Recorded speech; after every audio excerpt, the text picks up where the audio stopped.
In today's video, I'm going to teach you how to use Trello for project management. Whether you're coordinating team efforts or managing your personal tasks, Trello is a versatile and intuitive tool that can help keep everything organized and on track. So let's dive in and get you started with setting up your Trello workspace. First things first, you'll want to log into Trello. You can do this by heading to the Trello website and clicking on the Login button. If you already have an account, simply use your credentials to log in, otherwise you can sign up for an account right there. For those who prefer using Google for seamless access, you have the option to click on the Google button and select your desired account. This step makes logging in quick and efficient, aligning with your everyday internet habits. Once you're logged in, you'll see the Trello dashboard. At the top section of your Trello homepage, you'll notice a Create button on the top ribbon.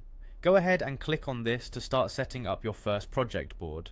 This board will become the foundation of your project management journey, so it's important to give it some thought. After clicking Create, the next step is to focus on your board title.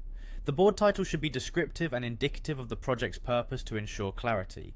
For instance, you might name it after the project, a team, or even a particular aspect of your work. Once you've got an apt name, go ahead and type it into the board title field.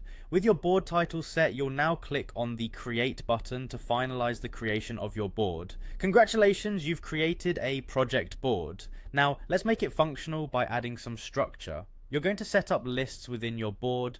Lists are essentially categories that help you organize tasks into different stages or types. To start, click in the list name area to open up a text field where you can type in the name of your first list. Once you've established a list, click on Add List to secure it in place on your board. You can create multiple lists to suit various phases of your workflow, helping you maintain a clear structure at all times.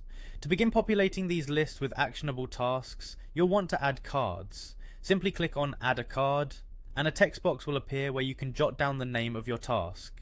Cards are great for capturing individual tasks or items that need attention. And finally, once you've entered your card name, you need to click outside the card area to save your work. This confirms that your card's information is stored and ready for further action.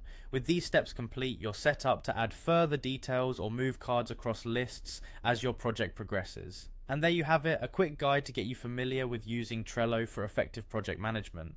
I hope this helps you in organising your projects and staying on top of your workload. Thanks for watching, and don't forget to subscribe for more helpful videos.